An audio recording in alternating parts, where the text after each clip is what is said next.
Welcome to Capsized, a Silver Lake podcast talking about weekly school-wide updates, hosted by Connor, Cass, and Messina. Thank you, Silver Lake Library and community, for making this possible. We couldn't have done it without Miss Matthias. Welcome to Capsized, a Silver Lake podcast talking about weekly school-wide updates, hosted by Cass. Messina and our special guest, Mr. Blatt. Hello, Mr. Blatt. How How are doing? you? I'm good. How are you? Hey. Terrific. Thank you, Silver Lake Library and community, for making this possible. We couldn't have done that with Miss Matthias. I remembered it this time, and you cut me off. I'm sorry. Oh, God. Connor next normally time. is here. He is not here today. I feel like we say this every time that someone is know. not here. Well, we got grades. We got school. Yeah. Connor, we missed you, homie. Come back.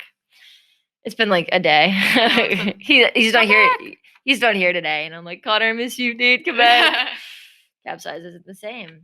we So- got the pictures on the wall. We see Connor, and we're like, I miss that guy. Oh yes, we talked about our little Hall of Fame that we were going to set up last podcast. We have it now. So if you want to, you're in the Silver Lake Area. or like in Silver Lake, like teachers and staff and everyone, you can come see our little I'm a little posters. bored.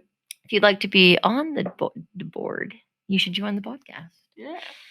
Last April 12th, Ramadan begins at sunset. National Drop Everything and Read Day. April 15th is Titanic Remembrance Day, which I think is a day it's shipped off. I would I think it I would is. assume so. Well, what else would it be? The day that it's sunk? it didn't sink April because I know that it was still sailing over my birthday. How many days did it sail until it I sunk? think it was like 4. Oh, Anyways, good for them.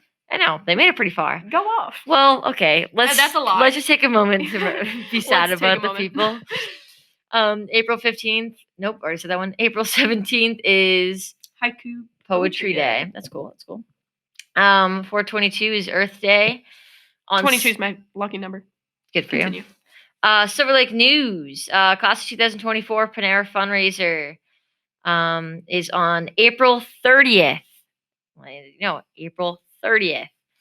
Little Mermaid. You can buy your tickets now. It's on the website. You can go to Drama and you can cut them. It's also on the SL Drama Instagram page. If you follow that, there's also stuff on that you can find. Also, you can ask anyone in Drama. We can help you get the link. Exactly. No senior prom, but different event is planned. Don't know what that entails. I don't know what that means. Check out core values. So, Respect the Lake is back. There's a sign near the library, near the cafeteria. Respect the Lake is back. We've done this every year. L, leadership. A, accountability. K, knowledge. E, encouragement. You can find all the posters and everything to do with that is there. So, hashtag respect the lake, guys. Hashtag respect the lake. Anyways, Mr. Blatt. Yes. Wow. History, finally. Yes. We've been talking about doing the history, so we're like, there's going to be a part 2 of this, definitely, because there's so much to learn. I know. This Absolutely. a big book. Right But- here. What book is that? I'm not familiar with that. This is Major Bradford's Town: A History of Kingston, of Kingston, yes. 1726 through 1976. Yes. So that's a whole lot of years. That's probably the by far the most exhaustive survey, if you will, of Kingston's history. Mm. Halifax, I think, has something similar but much smaller. Yeah. And I went to Halifax Elementary and they had like a book about this big, but it was a lot thinner. Yes. It was like Yes. this. It's It's white. Yeah, it's very thin. It's maybe 40 or 50 pages as opposed to that looks like it's about 280. Let's see. Nope, you were wrong. It is 432 Oh, pages. yeah, I was wondering. Wow. Oh, but it's by Doris Johnson Melville. So good job, Doris, for Yes, writing all these absolutely. words. I don't even know. So, let's get through of Silver Lake first, Yeah. and then we can go on to the book. Yes. How far do you want me to go? Because I have a pretty good knowledge of the whole breadth of Silver Lake. So, The birth. the quote unquote rumor. There's the name change of Silver Lake. Do you know that? Like the pond or the like actual lake? pond itself, yeah. Yeah, the lake. actual It's lake. technically large enough to be a lake. It has enough Yeah. acreage. So yes, the was it the Jones River Pond or something Yeah. previously, and then the company that was harvesting ice out of there. Because remember, before refrigerators, you had to have an ice box, and to keep things cold, you needed ice. So they figured, Jones River Pond doesn't have a just doesn't have that marketing angle to it, so it became renamed as Silver Lake. So just want to get that Nothing through to to do know with the why school, we're just- called Silver Nope. Lake. Guys trying to sell Well, ice. It does, but it has literally become synonymous with Yeah. high school, right? Yeah, but what if we just were like Jones River Pond School? That sounds Ugh. stupid. I'm thinking they would have gone in a different direction naming the school at that point. Well, that's like, yeah, that's the thing with my name. Everyone's like, because my mom's main name is Messina. They're like, oh, you've been Messina. I'm like, okay, well, I would have been named something else. Thank you, though. It's. I hate people do that. Yeah, but like, I don't know. It's very interesting, like the whole marketing idea of it. And Yeah. then there was a little paddle boat that went down. Did you know about that? I don't actually know the full story behind it. I know that it occurred, and that's really as far as my most of my research has come from at the start of the school year. I lead the new teachers in the school district on a tour, on a bus tour, and we give them a little history of each town as well as the district itself, and more importantly, we show them, if you're not from here, especially if you're not from this area, like you have no idea where Halifax, Kingston, and Plimpton are. Right? You may know Kingston because it's on Route 3. You probably don't know Halifax and Plimpton. So No. we drive them around to all the schools. So they get to see, the main routes, in the towns, Route 58, 106, 36, 27. And then they get to see the schools themselves. So they get to get a sense of both, all right, this is where everybody goes. And because sometimes teachers have meetings in other schools in the district, but also to see how big it really is. I mean, the district itself is probably over 60 square miles. Interesting. That's big. Yes. Bigger than I thought it was. Yeah. Well, if you have any friends that live, in South, Kingston down behind Sacred Heart, or in Halifax and South Halifax, ask them what time they get picked up in the morning. Oh yeah. Then you get a pretty good sense of how long it takes to get here. Their pickup times are pretty darn early. I live pretty, like me and I'm not Me gonna and say you it. live close Yeah. to the Well, school. I was gonna say the person's name who lives really close to me because I don't want to, do that. But My I'm like- friend lives close to you. I'm like 10 minutes from the school. Like I'm like in like prime Kingston location. I know. I'm in like I'm 7 minutes. I'm away from the 10 school. minutes from like Plimpton. I'm 10 minutes from like the school. I'm really close to like all the highway exits, but like not too close. That's like annoying. I'm like 10 minutes from everything. But also like I'm so far away from Halifax. It's like not even funny. Like I have to go so Yeah. far to get to Halifax. I'm like on the opposite I'm side. actually pretty close to Halifax. You are closer. Yeah. It's convenient. It's like a straight shot from where I live to Halifax. It's kind of cool. But the town, I feel like there's definitely some people I know like live near Sacred Heart and they're like so far from other people in the towns. They're like, yeah, they drive like 20 minutes to this person's house. I'm like 20 minutes. Well, and you think about what that sounds like to get to school. If it takes you 20 minutes to get to school, like if you live in Pembroke, it doesn't take you 20 minutes to get to school. No. If you live in Duxbury, it doesn't take you 20 minutes to get to school. So it is sort of a unique feature of who we are. Actually, I do have a friend that lives near Sacred Heart. He's like 16 minutes away from me. 16 minutes. Yeah. That's a long time. Yeah, someone else we've mentioned on the podcast too lives like right behind Sacred Heart, and they literally have like they have like a 15-minute drive to school, or even I longer. know. Every time I go to pick him up, whenever we hang out, it's always like, I look at Google Maps and it says, you'll be there in 16 minutes. And I'm like, I'm sorry, what? I'm like, yeah, I'm like, he was like, yeah, I'm from Kingston. And I was like, oh, okay. And I put his address into the GPS and I'm like, huh, this is 20 minutes. That's a long time. All right. So what can you tell me about the history of Silver Lake?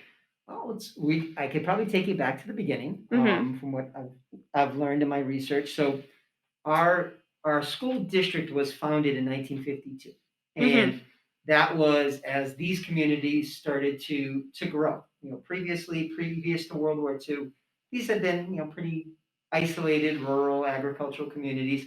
Yep. Now, after the war, more people moved into the area, more people, more kids, more schools. So the district was formed in 1952. Our school was built and completed in 1955. It was the first year that the original Silver Lake High School campus was in creation.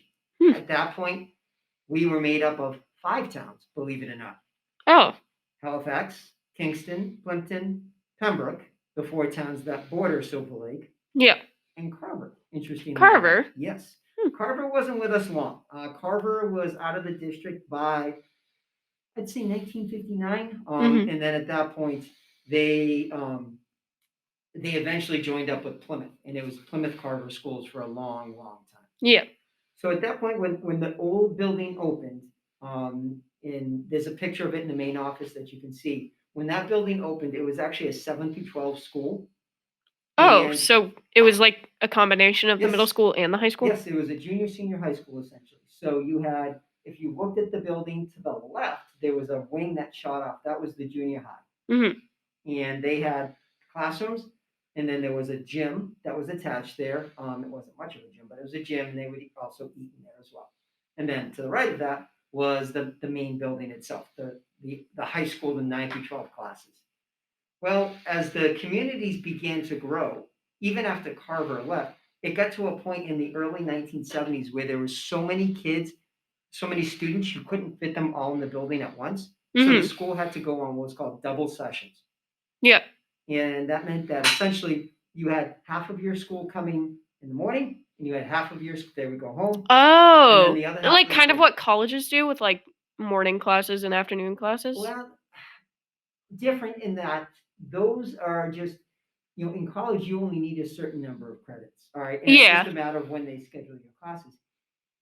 They probably could schedule more classes, Mm-hmm. Based on their physical space. We couldn't. Our school, there were so many students that there was not enough physical space to fit them in. Yeah. So what the district did was, interestingly, one of the towns, Pembroke, decided to build its own school. Oh. Now, before that, one thing I left out was that the 7th and 8th graders had actually already broken off. Mm-hmm. Silver Lake built its own junior high on Route 27 in Pembroke. It's now the Pembroke Community Middle School, but they had already left. So even with those kids out of the building, we had a graduating class of 1 year of over 500 students. Our current senior class is about 261. Yeah.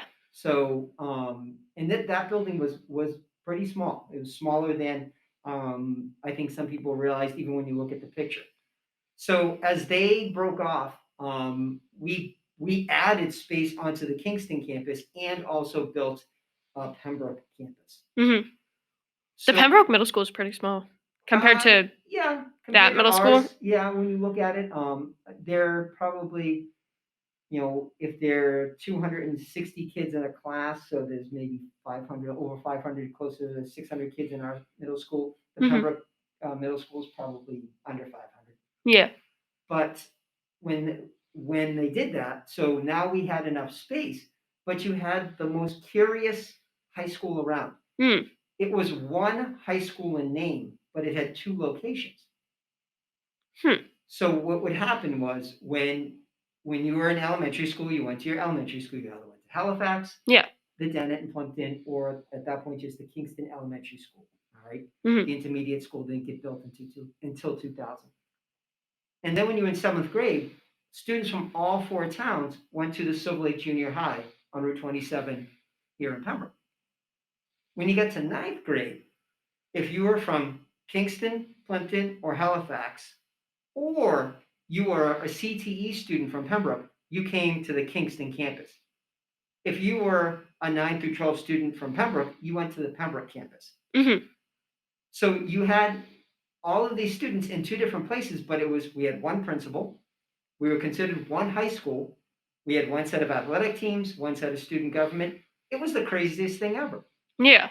So now you had kids, at the end of the school day, if they're playing a sport, they would get on a bus. If you were in Pembroke and your sport was here, if you played football, you got on a bus and you came over here. Why would they keep it I mean, I understand why, because they didn't have enough space, but why not separate the towns at that point? So Why keep it together? It's interesting that you say that. And I think at that point, you had, not unlike in the Constitution, where you had the seeds for the Civil War built in with the issue of slavery still there. Mm-hmm. I think when Pembroke decided to build its own high school, you essentially were saying that at some point there was going to be a split. All right. It took a little longer. Yeah. A lot longer. But it was just such a bizarre thing. So I first became affiliated with the Silver Lake school system in 1978 when I was a kindergartner, and made my way up, through Halifax Elementary School to the Silver Lake Junior High in Pembroke, and then eventually to the Kingston campus. By my senior year of high school, which began in 1991, the nation was in a pretty bad recession. Yeah. And that affected all 4 towns pretty severely as well.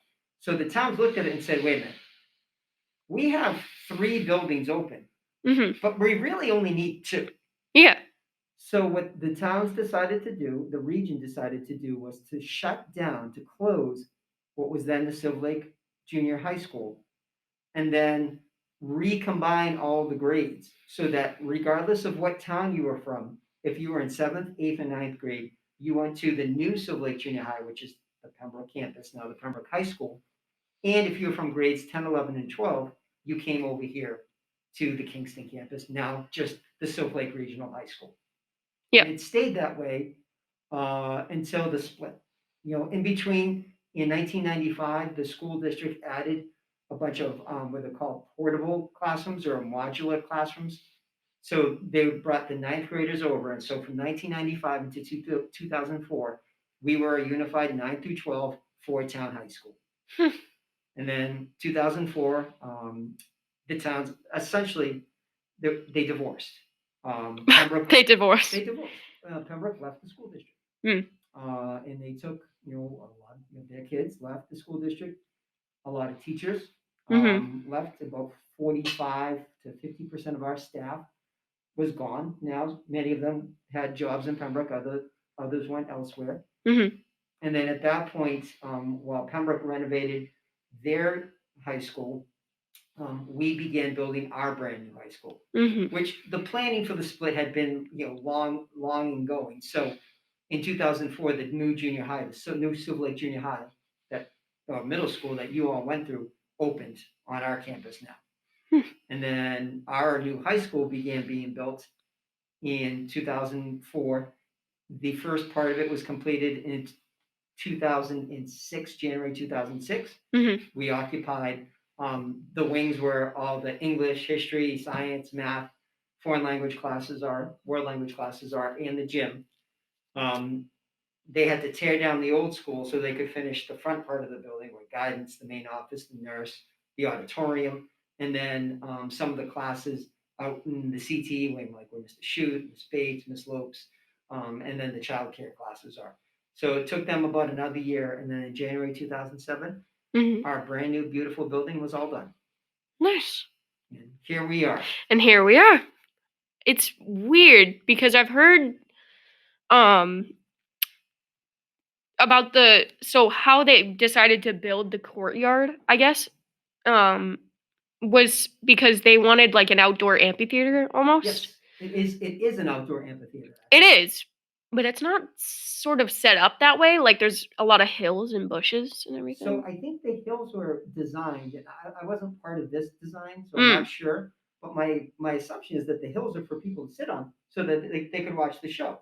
And then you're not blocking the people in front of you, because if you're at the top of the hill and I'm seated lower down the hill, I'm not blocking your view. We both can still see the production on that concrete area where we have the picnic table. Cool. That's it for this episode of podcast. Thank you, Mr. Blett, for joining us today. See you on the flip side.